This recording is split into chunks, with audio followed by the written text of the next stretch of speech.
Good morning, Highlands Presbyterian. On this Sunday in January, we've moved from Epiphany to baptism of Jesus, and now we're beginning to explore Jesus' public ministry. And we're doing that through the lens in Matthew 4 when Jesus calls Peter and Andrew and James and John. They're fishing. Peter and Andrew are actually out fishing. James and John are mending their nets, and Jesus says, "Follow me." And they leave all of it behind to follow Jesus. And we're doing this through the lens of imagination. And it's this amazing thing to be around young children. They have something that adults often lose, the power of imagination. And it's so easy to lose. We get wrapped up in jobs and concerns about money, concerns about politics, all the other things that we stress out about. But then we spend time with kids and we listen to them describe and play in these imaginary worlds, and it's remarkable. We've been talking about C.S. Lewis in Sunday school, and he and his brother created this imaginary world. He later goes on to create Narnia, and the depth of the world there, you can get lost in it. And I love authors like Lewis and Tolkien and J.K. Rowling. They create entire worlds in their imaginations, and then they write them in such a way that it's so much fun to get lost in them and to explore them. And I have to be careful around them because I will spend all of my time reading those books and miss out on the real world. Although sometimes I look at the real world and it's like, this fantasy world can be a lot better. We often think of imagination just as living in the realm of movies and books and stories. But it's not just for the realm of entertainment. Think of the business world. The people who often end up as the most wealthy or powerful are the ones who are able to imagine a different future. Think of Jeff Bezos. He's powerful in this way. He imagined a time when we'd buy books through the internet and then created a company that has grown into one of the largest companies in the world. I don't know that he imagined it as a world where we can browse 37 different Chinese knockoff versions of whatever it is we're trying to buy, but he was a visionary and grew something into something nobody else had imagined. So he had imagination. It can be a powerful thing when we interact with people, too. What a gift it is for those who are able to look at people, especially young people, and imagine what their future might look like and help them imagine something completely different than they'd ever thought of before. It's easy to think that we'll always be the same, and again, as adults, we often get into a rut. But we all change over time, and it's a gift to be able to dream with someone about the kind of person that they'll turn into in years to come. I think it's one of the gifts of marriage. You get to imagine together what the future might look like, and then help one another grow into that future. You dream big, and then you support one another into those dreams. And so Jesus does this remarkable thing when calling Peter and Andrew and James and John in Matthew 4. They're fishermen. Peter and Andrew casting their nets, James and John mending their nets. And these are not tasks or jobs that get you recorded in the pages of history. To be a fisherman in the first century often meant that you hadn't been identified as one of the best and brightest. It's likely they would have been in synagogue school at some point. But at some point, others got selected to move forward there, and they did not, so they went to fishing. So these were not notable people, but Jesus had the ability to imagine a future different than the present, unconstrained by the present or the past. Jesus could look at someone and see something remarkable. Even if it wasn't evident to everyone else, he saw them for who they would be in the future, and he called them. What a gift to give someone. Imagine that each of us treated one another in this way, that we saw people for the best they could be, even if it doesn't match exactly who they are in the present. What a gift it would be to the community and to one another. It's so easy to take people for granted these days. We assume that things and people will always be the way that they are. And so we don't stop to treasure. We don't stop to encourage. We don't stop to imagine and to dream.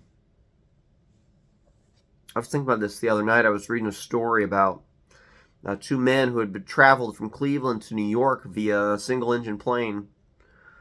And they were both traveling back, and there was engine problems. And one of them texted his wife to say, "I love you and I love the kids," before, this was just before the plane crashed. And it was hard to read. Especially since I was reading in an airport about to get on a plane. But a reminder to treasure what we have, the here and the now, to treasure the people and the relationships. To give thanks for the present and then to imagine a future. Right? Jesus was able to treasure people, to never take people and circumstances for granted. When he was present, he was truly present in this powerful way. And I think that's what drew so many people to him. And when they were with him, he saw them as the precious children of God that they were. Destined for eternity, made in the image of God. He saw them unconstrained by the past, which gave him the ability to imagine and dream about a future filled with glory and delight. I think this world would be a better place if we treated one another like that.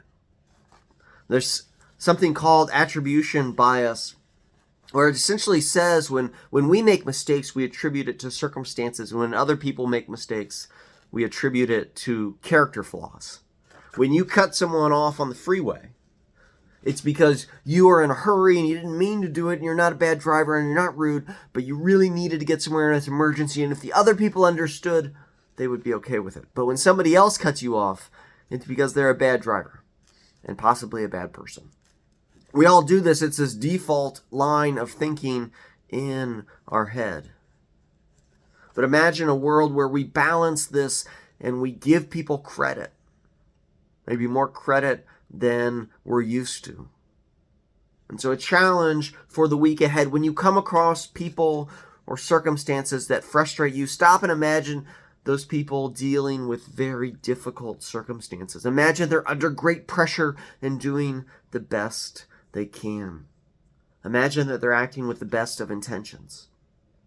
And perhaps it helps you deal with them more gracefully. And perhaps that changes their day. Perhaps it changes their week, the month, the life ahead, in the tiniest way for the better. Imagine a future unconstrained by the past. Jesus could do this, and when he called people, he was imagining this incredible future, often better than whatever they could imagine. He saw their role as a member of an eternal community, leaving a legacy that would be followed for thousands of years. So he called the disciples into this, and they caught a vision as well. They were swept up in this vision, and so that is what enabled them to leave everything. Jesus imagined, but he called them into this, and then they caught into this, and they began to dream big, and they saw something so remarkable. They left behind what they knew and stepped into something brand new. I just want to close by noting a few characteristics about the call of Christ. When he calls the disciples, they leave what they know, they enter something unknown. So there is a cost. There's always a cost to following Jesus. And I was thinking about this because when Jesus calls the disciples, he knows what's going to happen in the future. And so he knows that they're going to undergo great suffering for their faith. Each of these men will be killed for their faith in Jesus Christ. And yet Jesus calls them anyway. They sacrifice here, they leave behind what they know. They have far greater sacrifices in the future. And yet Jesus calls them willingly. Calls them, and they seem to make these sacrifices willingly. And we can't say that it's not because Jesus doesn't love the disciples. We know that he loves them. He expresses that throughout the pages of the Gospels, and yet he calls them into something that involves suffering. And we have to stop and think about that, because I think it's important to help us see that Jesus knows that the future that is being imagined here, that is being portrayed, that he's inviting the disciples into, the reward is so great that it's worth whatever cost can be paid, even the cost of their own lives. It's worth everything. It's worth enduring.